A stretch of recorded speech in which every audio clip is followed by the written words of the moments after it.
going on?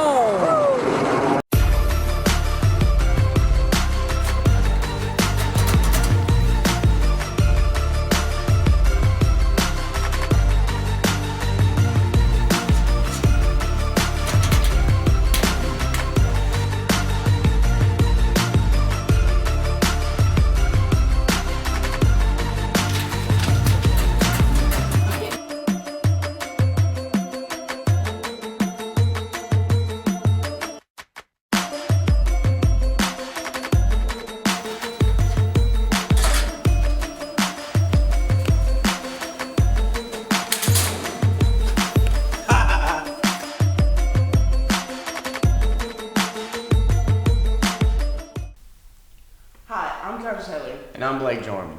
And this is Rosewood News. Today is November the 20th.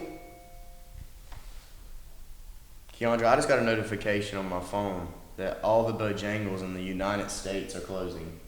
Why? Because they found some dirty rice. Really? Let's just go to Jazzy for the SAT word of the week. And now for your Rosewood SAT word of the week. Thanks, Keandra. My name's Jasmine Lee, and the word of the week is gluttony. It means excessive eating or habitual greed. So, let's go see how many of you guys know what that means. Anya, do you know what gluttony means? Could it mean like the way you feel about something? What you, I don't know what it means. No. It means that you take too much of something. So, like, if you eat a lot of food, you're overloaded with food. Cutting off something. Cutting off? Yeah. It's like an excessively like an eater, like you eat a lot. I don't. Economic, something like that. Well, I think it means something about a cow. It's where you overeat. Oh, yeah. That's what it means. With Thanksgiving right around the corner, we at Rosewood have a lot to be thankful for. Max went around the school and asked his students what they were thankful for in 3 words. Trees of green and red roses too. I watched them bloom for me and you, and I think to myself, what a wonderful world. Well, I see skies of blue and I see clouds of white and the brightness of day. I like the Now with sports with Sataj with the Eagles Sports Report. Thanks guys, and welcome to the Eagles Sports Report. I'm Mousetrap, and today for varsity football, they played the Six at Princeton. They lost by 1 point with the score being 42-41. I'm sorry you came up short. Our last game was against Lakewood, and we lost that game as well, ending our football season for the year. The score was 34-14. But on a good note, JV football actually won a game. They beat Princeton 28-20. For boys soccer, they beat East Carteret on the 7th. We won 7-0. Our last game was against Wallace and we lost 5-0, ending our soccer season. But good news about that is Wallace normally mercy rules us 9-0. But this year we put up a battle, only giving them 5. And for that, great job boys soccer team. Cross country had 2 people to go to states, Dalton Farmer and Elena Amy. They ran at Colonelsville, also on the 7th. Elena Amy came in 51st place out of 134 people. Her time was 23:18.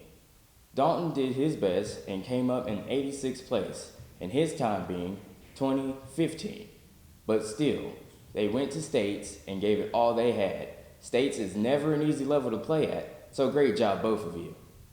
Speaking of states, I'm hoping that both our girls and boys basketball teams can make it that far. And now to Max for news on girls basketball. Max? Hi, I'm Max White, and I'm here with Coach Grantham, the coach of the women's basketball team. And Coach, what are your expectations for this season?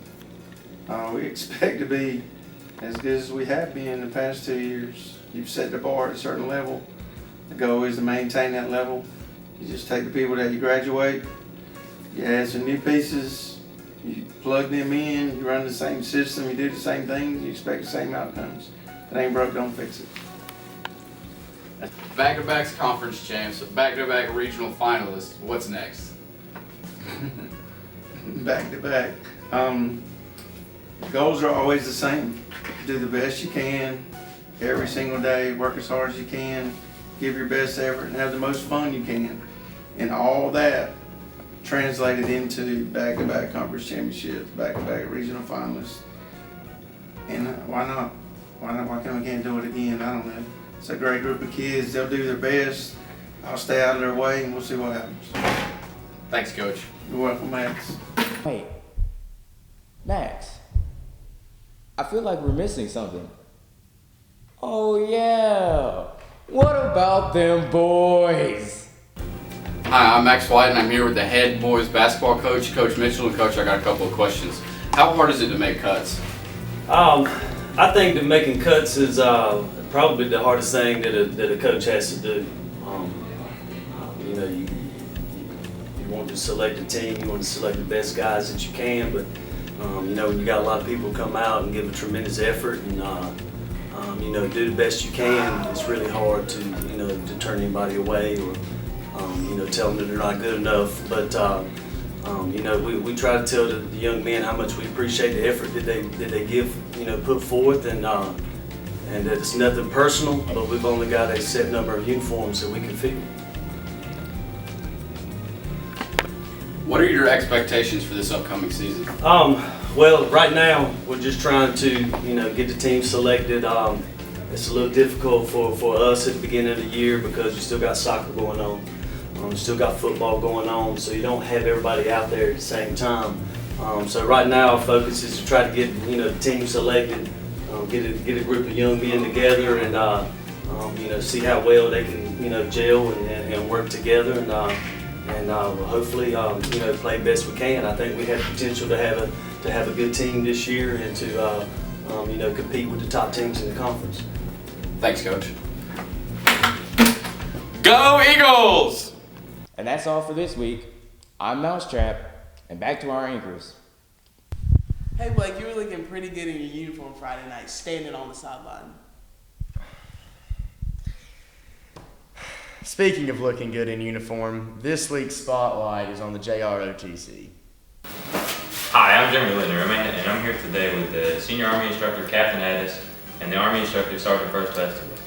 We have some questions today for you guys. Captain Addis, can you explain to us exactly what JROTC is? JROTC is a program that's sponsored by the U.S. Army, but it's mainly designed to help promote young citizenship in today's high schools and make you prepared for the future. Provide you leadership, motivation, stay off drugs, stay out of gangs, do the right thing in life, and overall just be a good citizen in the future and be successful in life. And Sergeant 2, can you explain to us how long you have been in JROTC? Jeremy, I've been in JROTC now for 10 years. I arrived here at Rosewood in May of 2005, and I just love what I do, helping kids, motivating kids to be better citizens.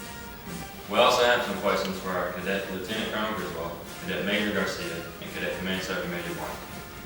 Okay, Cadet Griswold. Why should students join ROTC?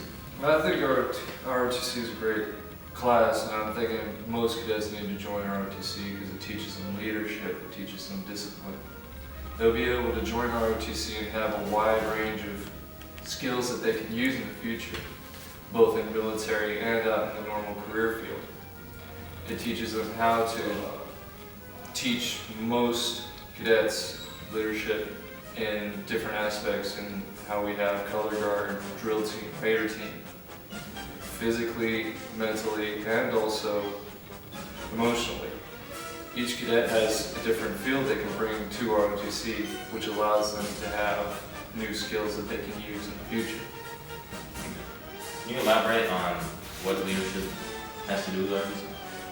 Well, considering this program is a student-led program, basically all students in JROTC play a role. So we all have to take charge, we all have to try and be in control of everything, especially for us three. And like I said, every cadet plays an important role. So we all have our jobs that we have to do.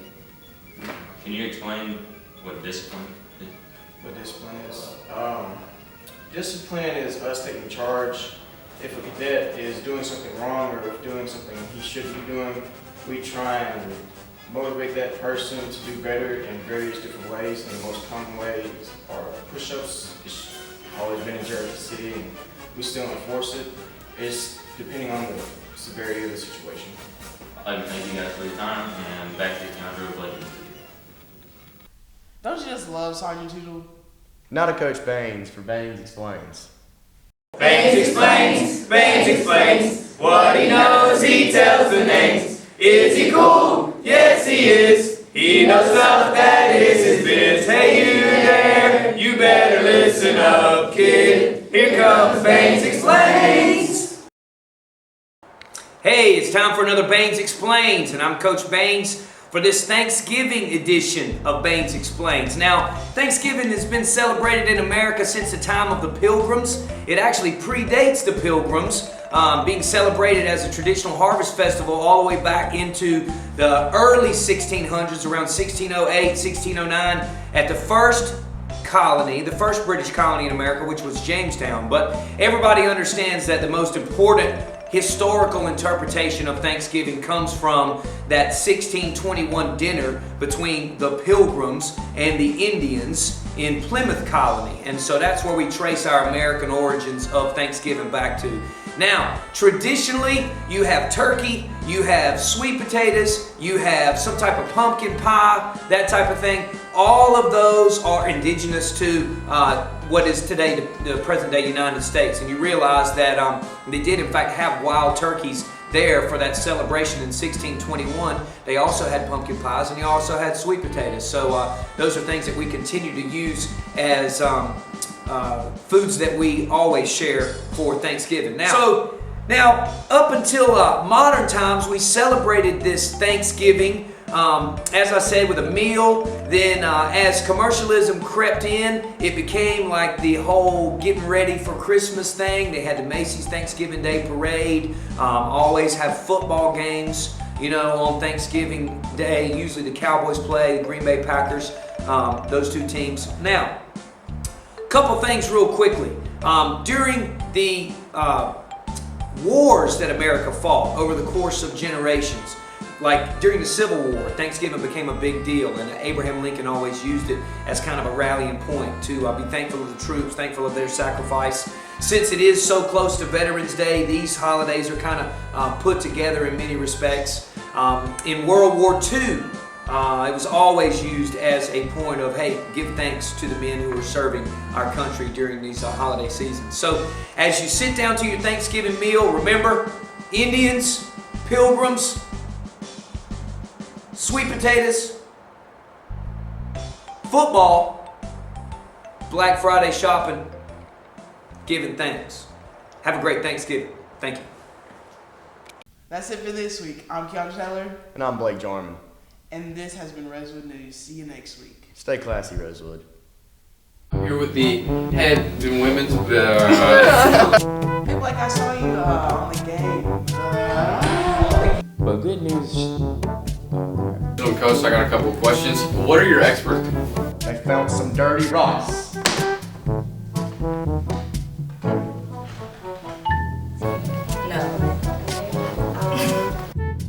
I am saying some things in the tone that I will be using for the SAT.